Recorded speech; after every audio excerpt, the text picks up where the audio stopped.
Magkakasama ang kapulisan sa Panabo City. Kalabutan kini magkakasama sa taho nga posibleng nalugusan ang minor di edad nga grade 9 student. Dito magkakasama sa Panabo City nga kinahanglan pa kuno magkakasama karon nga kumpirmahon sa ato mga otoridad kung tinuod ba nga kini sa magkakasama nalugusan ang biktima sa sampataw. Way batasan nga ama-ama. Radyoman Karin, die, go! Dong Irin sa straight to the point. Yes, Radyo Manirin, live gihapon ta dinhi karon sa Panabo City, Davao del Norte. Og nakakustodiya na sa buhatan sa Panabo PNP ang suspetsado nga gingong may patay sa usa ka minor de edad sa Panabo City, Davao del Norte. Og sa eksklusibong pakiginabi sa DXD 621 Armen Davao kang Police Captain Alex Vito Solo, ang deputy sa Panabo Police Station, gibutyag nini nga gipaylawom na sa autopsy ang patayng lawas sa minor de edad nga si alias Jane.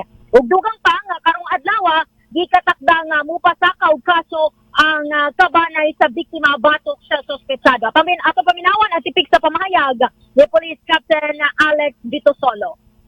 Nakakuha na punta sa pagtugot sa pamilya, ang soko humanan na o kuan kanang nagkandak na sila og autopsy for possible nga para may bala nato ang cause of death sa maong biktima. Yan mga kasama, ito na paminawan ang tipik sa pamahayag ni Police Captain na Alex Vito Solo. Gani Radzuman Irin, ito akong nakita ang maong suspetsado pero tungod kay ipasaka ni nga adlaw nga Lunes ang maong kaso ingon man sa mga kabanay nga ato pong initial nga nakahinabi kaganina ug ato po mismo nahinabi ang maong suspetsado Radzuman Irin aron malikayan ang giinong pagka-hamper ingon man dili gyud nato mapugnan o mapakdan kini nga pagpasaka sa maong kaso ato sa hulaton na Radzuman Irin yes, kung kaning successfully gyud nga mapasaka kini ang maong kaso aron pud nga dili gyud makatakas kining suspect sa iyahang salaod. Nasir Pahimang yes, Day. Yes, padayon. Nasir Radyoman Renz. Katawhan sa syudad nga Magsigmat.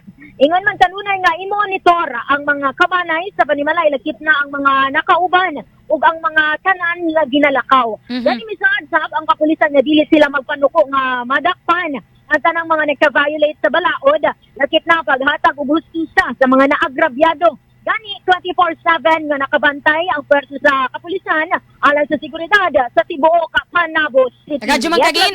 Yes, Nasir Radyoman Renz Balbaruna na siya mga pagutan na Radyoman Karin. Yes, gaganina Radyoman Kagin no na putol ang katong interview sa Kabanay. Human adto nga interview nagngayo sila og privacy dili na sila mohatag og dugang detalye Radyoman Kagin. Yes, Radyoman Renz, tungod sa ilahang ginabati nga gusto unta nila nga ipabuhagay sa tanang katawhan nga gusto sa masayod sa maong insidente. Gusto gyud unta nila Radyoman Irina.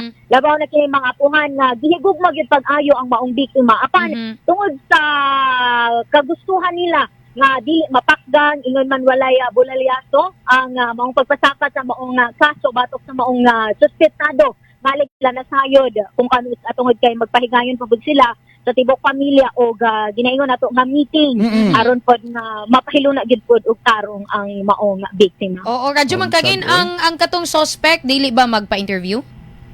Ay, nahinabi nato siya Radyoman Renz pero sumala pa sa kapulisan.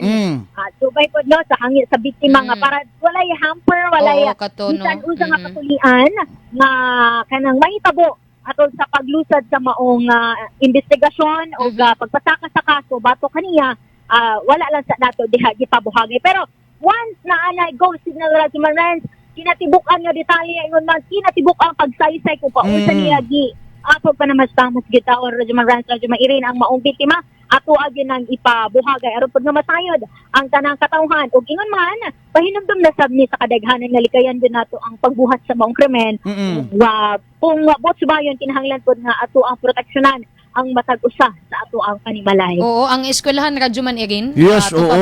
Unsa kahay reaksyon sa mga classmates no? Nining grade 9 student Radyoman Karin labi na mismo ang head teacher advisor aning naisgutan nga maong estudyante lakip na pod Radyoman Karin ang kinsa kay best friends aning naisgutan nga maong biktima Radyoman Karin no?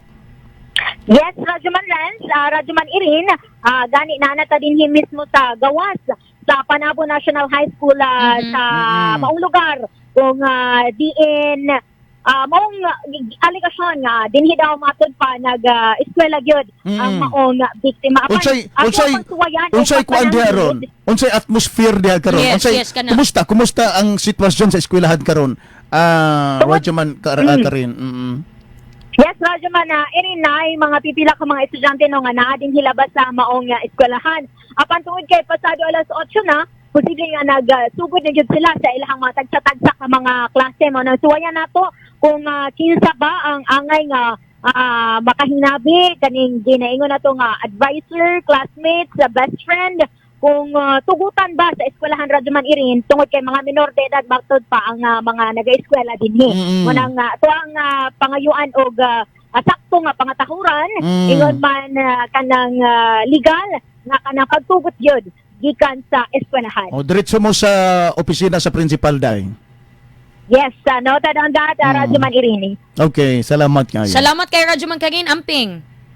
Dagang salamat, Radyoman Irini, ingon man Radyoman Renz, kauban nato ato ang mga abdik, ingon man wala po kahandok ng mga interns nato, nga si Rayan Martinez, ingon man si Dodge Lariosa og si Radyoman Ryan Delicado. Kasama mo sa balita og serbisyo publiko, live gapon gikan din sa Panabo, Davao del Norte. Radyoman Karin Beltran, Tata, RMN.